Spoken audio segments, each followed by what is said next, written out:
ఓం శ్రీ గణేశాయ నమః. శ్రీమాత్రే నమః. శివాయ గురవే నమః. శ్రీకృష్ణ పరబ్రహ్మణే నమః. శ్రీరామాయ నమః. శ్రీ గురుభ్యో నమః. నమః శివాభ్యాం నవయవ్వనాభ్యాం పరస్పరాశ్లిష్టవపుర్ధరాభ్యాం నగేంద్రకన్యా వృషకేతనాభ్యాం నమో నమః శంకర పార్వతీభ్యాం. హర హర మహాదేవ శంభో శంకర. మోహనవాణి ఛానల్ ద్వారా ఈ వీడియోని వీక్షిస్తున్నటువంటి భక్తామ తల్లులకు తండ్రులకు ముందుగా నా యొక్క సాధువాదాలు. ఈరోజు శివలింగం యొక్క మహిమని చెప్పుకునే ప్రయత్నం చేద్దాం.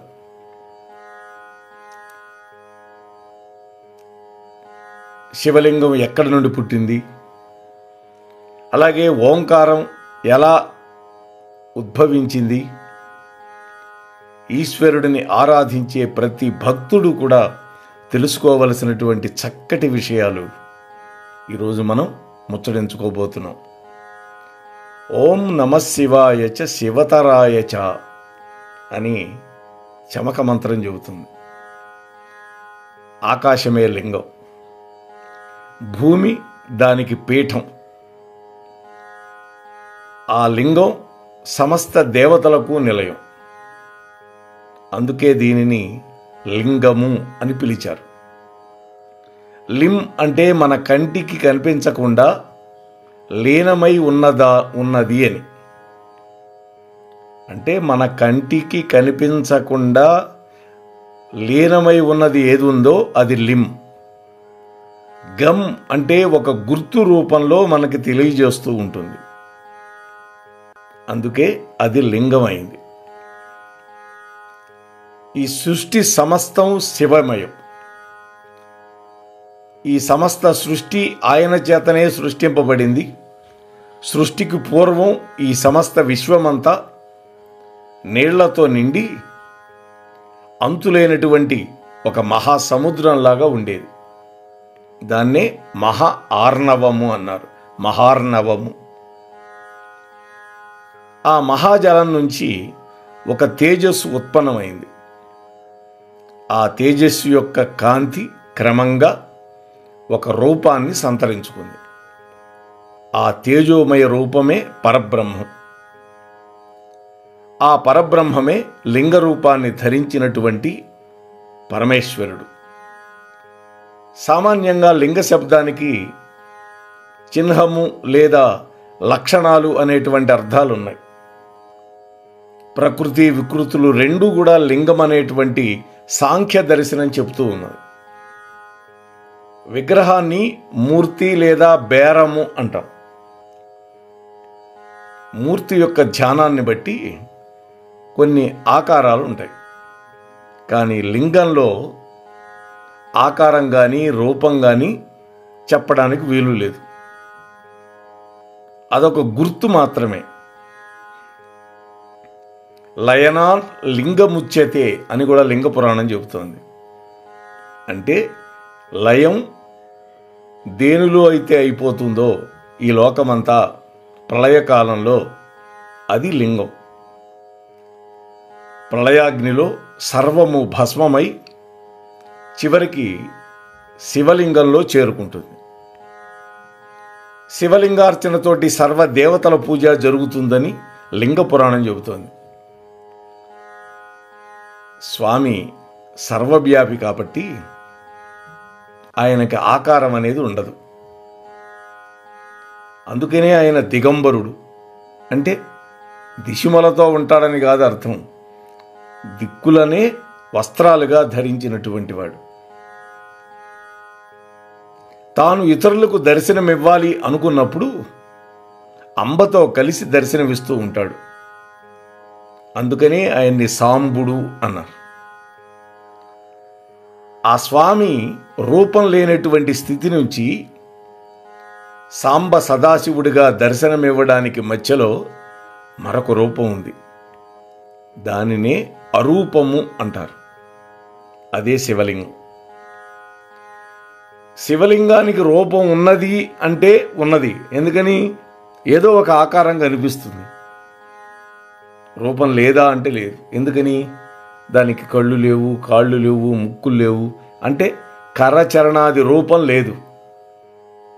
అందుకనే అరూపరూపి అంటారు శివుణ్ణి. ఈ శివలింగాలు 5 రకాలుగా మనకి లోకంలో కనిపిస్తాయి. మొట్టమొదటిది స్వయంభూలింగం, అంటే తనంతట తానుగా అవతరించినటువంటివి. ఇంకా రెండోది ధ్యానపూర్వకమైనది, దీన్నే బిందులింగం అంటారు. ఇక మూడోది మంత్రపూర్వకమైనది, దీనిని మానవులు కానీ లేదంటే ఋషులు కానీ ప్రతిష్ఠించినటువంటి లింగం. ఇంకా నాలుగోది చరలింగం. ఐదోది శివుడి యొక్క విగ్రహమైనటువంటి గురులింగం. ఈ పవిత్ర భారతావనిలో కొన్ని వేల శివలింగాలను మనం దర్శించుకోవచ్చు. వీటితో పాటు 12 జ్యోతిర్లింగాలు కూడా ఉన్నాయి. మరికొన్ని గ్రంథాలు శివలింగం యొక్క రంగు, ఆకారం, కొలతల గురించి కూడా చెప్పింది. అవి 4 రకాలుగా చెప్పింది: ఆఢ్యము, సురేఢ్యము, అనాఢ్యము, సర్వసమం. 1001 ముఖాలతో కనపడే శివలింగాన్ని ఆఢ్యము అంటారు. 108 ముఖాలతో కనిపించే శివలింగాన్ని సురేఢ్యము అని పిలుస్తారు. ప్రస్తుతం ఉన్నవి లేనివి అన్నీ కూడా ఈ శివలింగ రూపాలని అనాఢ్యమనే పిలుస్తున్నారు. అంటే 1 నుంచి 5 ముఖాలు కలిగినటువంటి శివలింగాలన్నీ కూడా సర్వసమము అని పిలువబడుతూ ఉన్నాయి. ముఖలింగాలను మనం అరుదుగానే చూస్తూ ఉంటాం.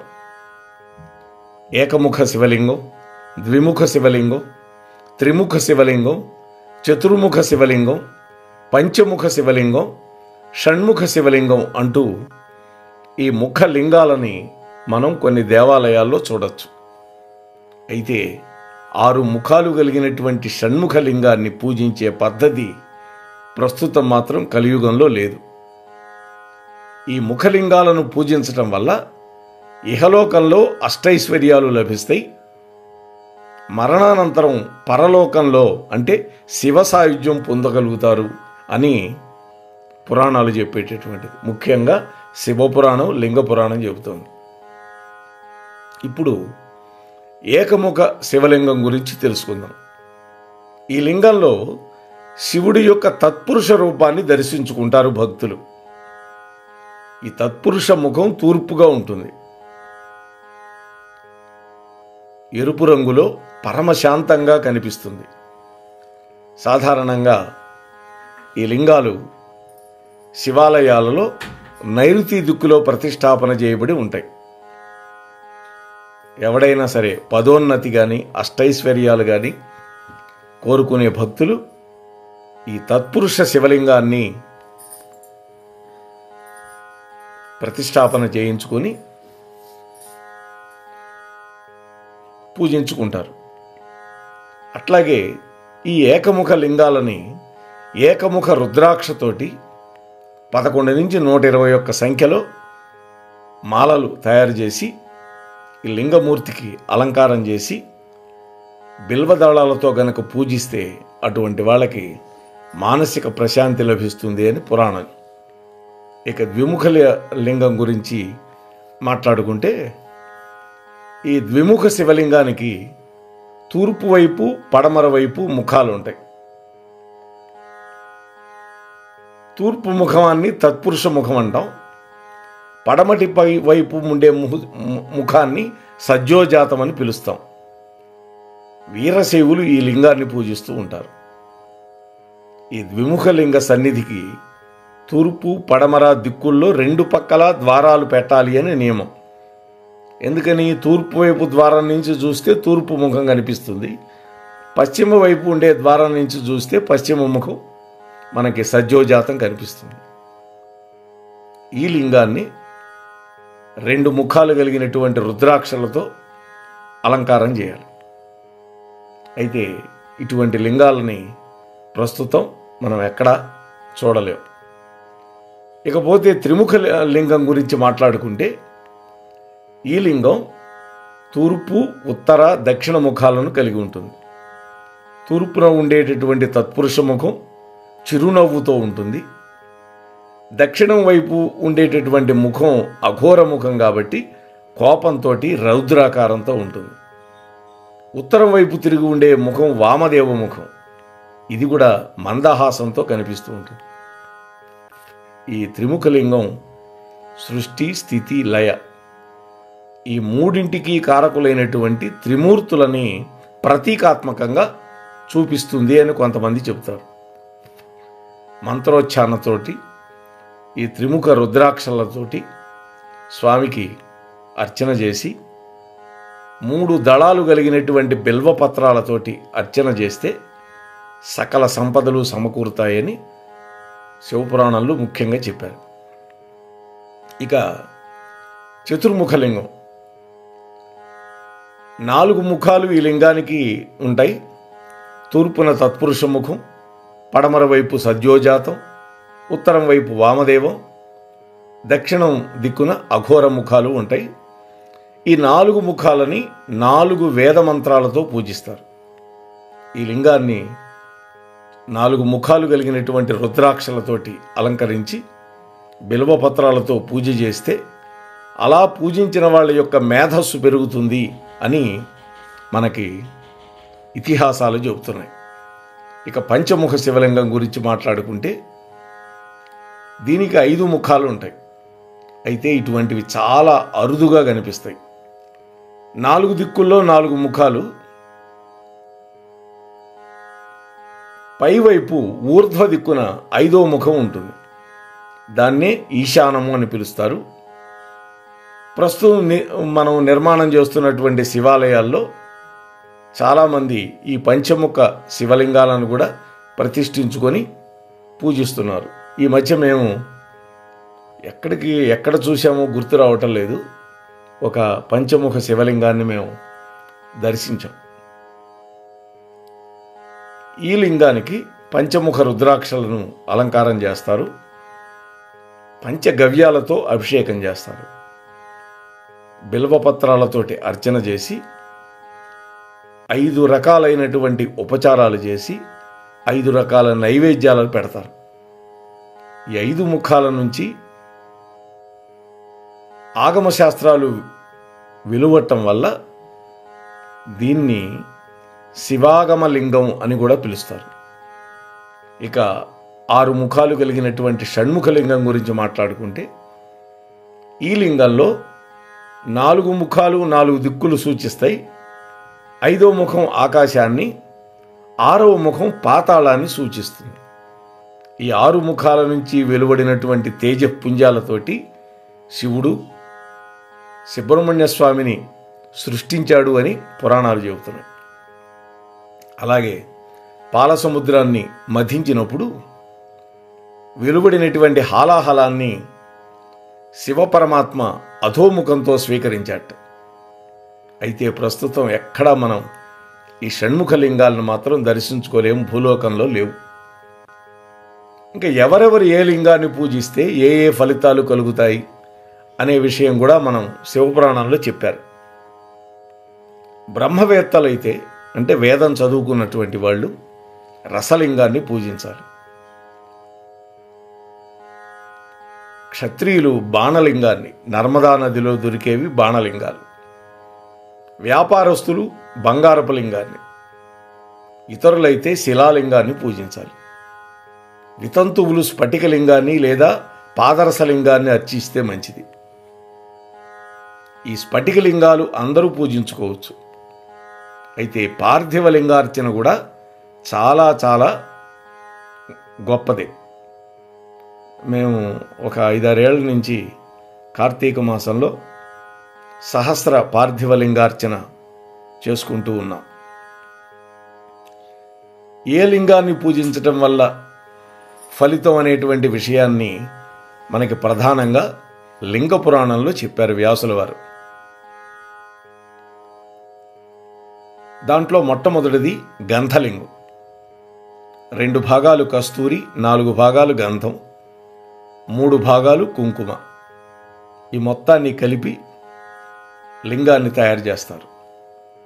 దీన్ని గనక పూజిస్తే శివ సాయుధ్యం లభిస్తుంది అని లింగ పురాణం చెబుతుంది. ఇక రెండోది పుష్పలింగం. అనేక రకాలైనటువంటి సుగంధభరితమైన పుష్పాలతోటి ఈ లింగాన్ని తయారు చేస్తారు. దీన్ని పూజిస్తే రాజ్యాధికారం కలుగుతుందని. మరి ఇప్పుడు రాజ్యాలు లేవు కదా అంటే మంచి హోదా కలిగినటువంటి పదవి, ఒక మంత్రి పదవో లేకపోతే ఒక ఐఏఎస్ఓ ఐపీఎస్ఓ, ఇవన్నీ అధికారం కలిగినటువంటి పదవులు కదా. ఇక గోమయలింగం. కపిలగోవు యొక్క పేడ తీసుకొచ్చి ఈ లింగాన్ని తయారు చేస్తారు. దీన్ని గనక పూజిస్తే ఐశ్వర్య ప్రాప్తి కలుగుతుందని లింగ పురాణం చెబుతుంది. అయితే భూమి మీద పడిపోయినటువంటి, మట్టిలో పడిపోయినటువంటి పేడ మాత్రం ఈ లింగం తయారీకి పనికిరాదు. ఆవు పేడ వేసేటప్పుడు ఒక సిబ్బి తీసుకెళ్ళి పట్టుకొని కింద పడకుండా ఆ పేడతో మాత్రమే తయారు చేయాలి. ఇక 4వది రజోమయ లింగం. పుష్పాలలో ఉండేటువంటి పుప్పొడితోటి నిర్మించినటువంటి ఈ లింగాన్ని పూజ చేయటం వల్ల విద్యాధరత్వం కలుగుతుంది అన్నారు. అంటే శివ సాయుధ్యాన్ని పొందగలుగుతారు. ఇక ధాన్యలింగం 5వది. యవలు, గోధుమలు, వరి బియ్యం పిండి, వీటితోటి ఈ లింగాన్ని తయారు చేస్తారు. ఈ లింగాన్ని పూజ చేయటం వల్ల సంపదల వృద్ధి, సంతాన వృద్ధి కూడా కలుగుతుంది. ఇక 6వది తిలపిష్టోస్థలింగము అంటారు. అంటే నువ్వులు పిండితో తయారు చేసినటువంటి ఈ లింగాన్ని పూజ చేస్తే, పిష్టం అంటే ముద్ద, తిలలు అంటే నువ్వులు, ఇష్టసిద్ధి కలుగుతుంది.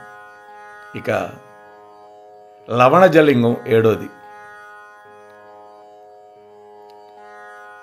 హరిదళం, త్రికటుకం, ఉప్పు, ఈ 3 కలిపి చేసినటువంటి ఈ లింగాన్ని పూజిస్తే వశీకరణ శక్తి వస్తుంది. ఇంకా 8 తుషోస్థలింగము అన్నారు. అంటే మంచుతో తయారు చేసినటువంటి, తుషారము అంటే మంచు, ఈ మంచుతో తయారు చేసిన లింగం. ఈ లింగం మారణ క్రియకు పూజిస్తారు. అంటే ఎవరినైనా సరే పైకి పంపించాలంటే, అంటే ఒక రకంగా అభిచారం అని అనుకోవచ్చు. ఇక 9వది భస్మమయ లింగం. భస్మంతో తయారు చేస్తారు, విభూతితోటి. ఇవి సర్వసిద్ధులను కలగజేస్తుంది. ఇక శర్కరామయ లింగం. ఈ పంచదారని బాగా పాకంలాగా బట్టి ఒక మూసలో పోస్తే, లింగం మూసలో, అప్పుడు తయారయ్యేది శర్కరామయ లింగం. అది సుఖప్రదం. ఇక వంశాంకురమయ లింగం వంశాభివృద్ధిని కలిగిస్తుంది కాబట్టి దీన్ని ఏం చేస్తారంటే వెదురు మొలకలతో తయారు చేస్తారు. బొంగులు ఉంటాయి కదా, వెదురు చెట్లు, వాటి మొలకలతోటి. ఇక పిష్టమయ లింగం అంటే పిండితో తయారు చేస్తారు. ఇది విద్యలు ప్రసాదిస్తుంది. దధి దుగ్ధలింగం అంటే పెరుగు, పాలు, ఈ రెండిటితో కలిపి తయారు చేసే లింగం కీర్తి ప్రతిష్టలు ఇస్తుంది. ఇక ఫలోత్థలింగం అంటే పండ్లతో తయారు చేసినటువంటి లింగం. ఇది మన కోరికలను ఫలప్రదం చేస్తుంది. ఇక ధాత్రీలింగం. ధాత్రి అంటే ఉసిరిక, ఉసిరిక కాయలతో తయారు చేసినటువంటి లింగం. ఇది ముక్తిప్రదం. ఇక నవనీత లింగం. వెన్న ముద్దతో తయారు చేసినటువంటి ఈ లింగాన్ని కనుక పూజిస్తే కీర్తి, సౌభాగ్యం 2 కలుగుతాయి. ఇక దూర్వాంకురాలతో తయారు చేసినటువంటి లింగం. దూర్వా అంటే గరిక, దూర్వా దుస్వప్ననాశిని అని కదా. గరికతో తయారు చేసినటువంటి ఈ లింగం అపమృత్యు దోషాన్ని తొలగిస్తుంది. ఇక కర్పూర రజలింగం, కర్పూరం ముద్దతో తయారు చేసినటువంటి లింగం, ఇది మోక్షదాయకం. ఇక ముక్తాలింగం, ముక్తా అంటే ముత్యాలు, ముత్యాలతో తయారు చేయబడినటువంటి లింగం ఇష్టసిద్ధిని కలిగిస్తుంది. ఇక సువర్ణ నిర్మిత లింగం, బంగారంతో చేసినటువంటి ఈ లింగం మోక్షాన్ని ప్రసాదిస్తుంది. రజత లింగం, వెండితో తయారు చేసిన లింగం సంపదలు కలిగిస్తుంది. ఇత్తడి కంచు అంటే ఈ పంచలోహాలతో తయారు చేసిన లింగం మోక్షప్రదాయిని. అలాగే ఇనుము సీసం, దీంతో తయారు చేసిన లింగం శత్రునాశనం చేస్తుంది. ఇక అష్టధాతు లింగం, 8 రకాల ధాతువులతో తయారు చేయబడినటువంటి లింగం చర్మరోగాలను పోగొడుతుంది, సర్వసిద్ధి ప్రదం కూడా. ఇక వైడూర్య లింగం, నవరత్నాల్లో ఒకటి వైడూర్యం. ఈ వైడూర్యాలతో తయారు చేసిన లింగం దృష్టి దోషాలను పోగొడుతుంది. స్ఫటికలింగం, ఈ స్ఫటికలింగం సర్వసిద్ధికరం. మనం ఎటువంటి కార్యం తలపెట్టినా ఆ కార్యాలను సఫలీకృతం చేస్తుంది. ఇక శితాఖండలింగం అంటే పటిక బెల్లం, కలకండ అంటాం కదా ముద్ద, దానితో తయారు చేసిన లింగం ఆరోగ్యప్రదాయిని. కాబట్టి ఇన్ని రకాల లింగాలు ఉన్నాయి. ఇవన్నీ కూడా మనకి లింగ పురాణంలో, ప్రధానంగా శివపురాణంలో, విద్యేశ్వర సంహిత ఈ భాగాల్లో వ్యాసుల వారు చెప్పారు. ఇవన్నీ కూడా మనం ఆకళింపు చేసుకొని మనకి వీలైనటువంటి వాటితోటి చక్కగా పూజ చేసి ఆ పరమేశ్వరుడి యొక్క దివ్యానుగ్రహాన్ని పొందే ప్రయత్నం చేద్దాం. అంతవరకు మీ వద్ద సెలవు తీసుకునే మీ ధర్మవరపు వెంకటరమణ. మోహనవా